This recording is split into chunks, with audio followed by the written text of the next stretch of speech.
தற்போதைய அண்மை தகவலை பார்த்துக் கொண்டிருக்கிறோம்.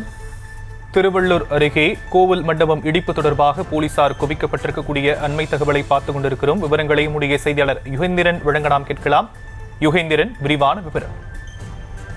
நிச்சயமாக ஷாம். திருவள்ளூர் மாவட்டம் சோழாவரம் அடுத்த ஜனபசத்திரம் அருகே உள்ள ஐஞ்சிவாக்கம் பகுதியில் பழமை வாய்ந்த 60 ஆண்டுக்கு மேலாக பழமை வாய்ந்த சிலம்பாத்தம்மன் கோயிலானது கட்டப்பட்டுள்ளது. இதில் கிராம மக்கள் வழிபட்டு வந்துள்ளனர்.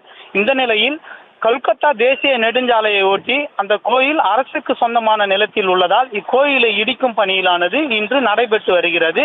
கோயில் இடிப்பு சம்பந்தமாக பல கட்ட பேச்சுவார்த்தையானது நடத்தப்பட்டுள்ளது ஊர் பொதுமக்களிடம், அறநிலைத்துறையிடம். இதற்கான தொகையானது 30 லட்சம் ரூபாய் அறநிலைத்துறைக்கு வங்கியில் செலுத்தப்பட்டுள்ளதாகவும் இக்கோயில் அகற்றப்படும் என தெரிவித்திருந்த நிலையிலும் இப்பகுதி மக்கள் இன்று இக்கோயிலை இடிக்கக்கூடாது, பழமையான கோயில் என்பதால் வாக்குவாதத்தில் அறநிலைத்துறையிடம் காவல்துறையினரும் வாக்குவாதத்தில் ஈடுபட்டனர். இருந்தாலும் இக்கோயிலின் முகப்பானது மட்டும்தான் இப்பொழுது எடுக்கப்படுகிறது.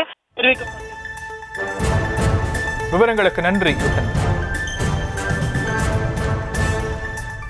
எங்கள் மூதாத காலத்தில் இந்த கிராமம் உருவாகும் போது உருவாகின கோயில் இது. நாங்கள் சின்னதாக கொட்டாக கட்டி அதை வழிபாடு பண்ணிகிட்டு இருந்தோம். இப்போ ஒரு 40 வருஷத்துக்கு முன்னாடி தான் அந்த பில்டிங் கட்டணும். இப்போது ஹைவேஸுக்கு இடைஞ்சலாக இருக்குது அப்படின்னு சொல்லிட்டு அது ஒரு 8 வருஷமான போராட்டம். இது 8 வருஷமாக நாங்களும் இத்தனை மீட்டிங் அட்டன் பண்ணிக்கிறோம். போராட்டங்கள் ஹைவேஸுக்கு நல்லா இடம் கொடுங்க, கோயில் கொடுங்க அப்படின்ட்டு பேசி முடிவு பண்ணுறதுக்குள்ளே நாகாயம் ஹைவேஸ் அத்தாரிட்டி வந்து எந்தவித முன்னறிவிப்பு எங்களுக்கு கிராமத்தாருக்கு தெரிவிக்காத அவங்க மட்டத்து வரல பேசி கோயில் இன்னைக்கு இடிக்கு வந்துட்டாங்க. என்னென்னு கேட்டால் ஹைவேஸ் இடைஞ்சலாக இருக்குது, சிஎஸ்ஐ ஆர்டரு, அதனால் நாங்கள் நிறைவேற்றுறோன்னு சொல்கிறாங்க. இது கேட்டால் அவங்க ஹெச்ஆர்என்சி மேலே பழி போடுறாங்க.